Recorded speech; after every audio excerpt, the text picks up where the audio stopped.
Hello everyone! Welcome sa Langhap Sarap. Ako po ang inyong tagapaglingkod sa pagluluto. My name is Florina, ang nagsasabing the best talaga ang lutong bahay. So for today's content ay magluluto po tayo ng siopaw. So unang gagawin natin ay lulutuin natin ang tanjong mixture. So ang tanjong mixture guys ay combination lang to ng flour at saka tubig. Pero kailangan sakto ang sukat ng ating tubig at saka yung flour. So dito guys, 1/4 cup of water, then 1 tablespoon of flour. Kahit anong flour ay okay naman. Pag ito yung gagawin natin, tanjong mixture. So gamit ko dito ay bread flour na flour, which is okay. Then palamigin lang natin ito completely. Takpan niyo siya para hindi mag-dry ang kanyang ibabaw. So next step naman ay ibuglom natin ang yeast. Kasi sa recipe ito guys, gusto ko talaga na effective kasi first time ko gagawin, kaya gusto ko talagang lahat ng mga ingredients ay nag-incorporate. So lukewarm yung tubig na ilagay natin dito, ilagay ang asukal. So lahat ng asukal ay nilagay ko na dito para diretso-diretso na. So once natunaw na yan, saka ko na ilalagay ang dry active yeast. Pwede kayong gumamit ng instant yeast kung meron kayo. Then, hayaan lang natin to for 5 to 10 minutes sa counter. Hindi nyo na kailangan takpan pa, okay lang.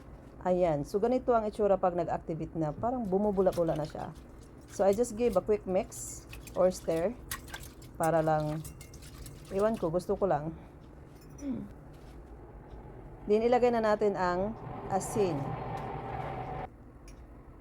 shortening. Shortening ang gamit ko dito para naman white na white talaga ang ating siopaw. Ayaw ko ng yellowish. Kung butter ang gamit nyo dito, may tendency na medyo yellowish ang inyong siopaw. So, all-purpose flour, cake flour, baking powder, and gagamit din tayo dito ng white vinegar. Then, haluin lang natin to sa low speed sa simula. Then, hanggang i-increase nyo slowly yung kanyang speed. Pag ganito na yung itsura guys, nakalimutan kong ilagay yung tanjong mixture kanina kasi nga pinapalamig ko pa siya. So, dito ko na siya ilalagay. Don't worry, same lang yan. Okay lang, okay ang resulta. Ang importante kasi dito guys, dapat yung dough natin hindi siya masyadong dry. Katamtaman lang talaga. So, malalaman nyo yan eh. Kailangan pakiramdaman nyo din yung instinct natin gagamitin natin dito. Kasi first time ko itong gagawin, pero may naman ako parang basic foundation sa yung gumagawa ng tinapay. Hindi ako baker guys ha, pero self-taught lang po ako. Ayan, ganito yung itsura. Elastic na siya at saka makinis na yung dough, ay sakto na. So, hindi ako magbibigay ng time sa pag-knead, lalo na pag mixer, kasi depende po 'yun. At saka sa pag-knead ng inyong. Basta sa itsura po ako nagbabase, kung makinis na yung dough at saka elastic na siya, ay okay na 'yun. So, timbangin nyo kung meron kayong timbangan, pwedeng tansyahin nyo na lang. Sa akin, each siopaw gusto ko malaki, jumbo. Kaya 92 grams each yung tinitimbang ko dito. So, tinatakpan ko talaga siya, ninarap ko ng plastic wrap para hindi siya mag-dry ang dough natin habang ginagawa ko tong isang kalahati. So, i-form lang natin to na parang bola. Then, pagkatapos ay yung binalot ko, gawin nyo rin para diretso-diretso na, pero takpan nyo lang. Ayan.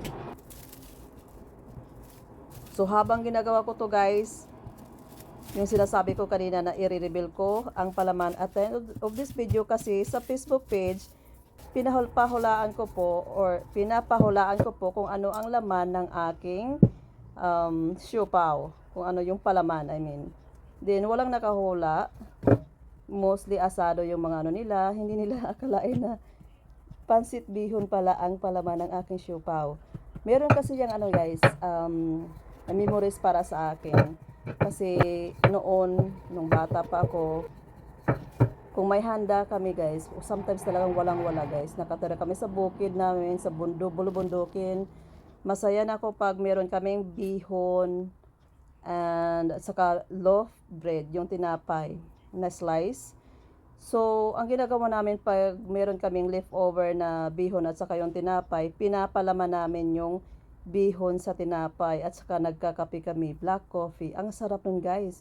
Kasi yung coffee namin before, yung ano lang, sinangag or roasted na bigas or mais, yun ang kape namin before. Din lagyan ng asukal, wala nang mga kremo, ayan. So that's it guys.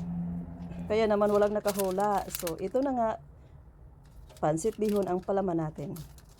So kailangan sa pag platin nyo ng dough dito guys, kailangan sa gitna niya medyo makapal-kapal siya. Nakikita nyo the way na ninururo ko siya gamit, pinaplatin ko siya gamit ang rolling pin. Nahihirapan ako dito guys magano sa aking kamay. First time ko tong gumawa ng siopaw, kaya parang hindi ko alam kung tama ba to or mali. Pero as long as ma-close naman siya ay para sa akin okay na.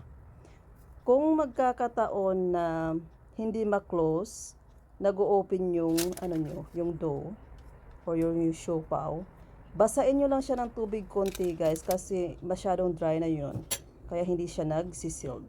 Ayan, itong pang last ko ay medyo dry na siya guys, kasi nahanginan.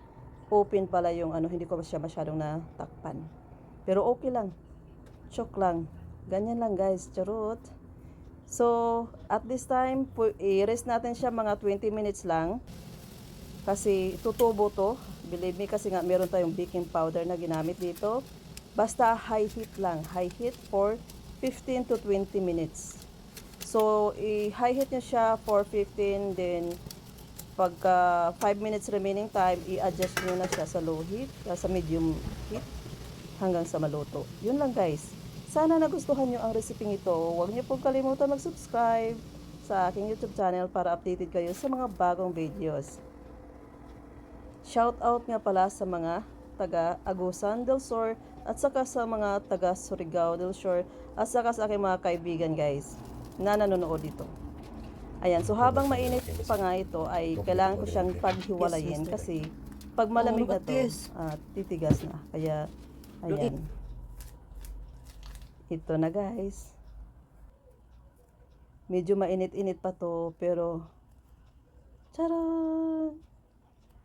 Ang sarap nitong siopaw na to, napaka-unique. Gusto ko pa nga gumawa ng sauce nito guys, yung adobo sauce. Kaya lang, wala na akong time at saka next time na lang. Pero kung gusto nyong gumawa, lagyan nyo siya ng sauce. Alam nyo naman, napakasarap nito guys. Yung siopaw pala. Kasi hindi siya matamis, basta masarap siya. Savory lang yung flavor dito. Kaya kung nagustuhan nyo ito guys, huwag nyo pong kalimutan mag-like and share and save this video for your next recipe. Thank you for watching. I hope to see you next time. Bye!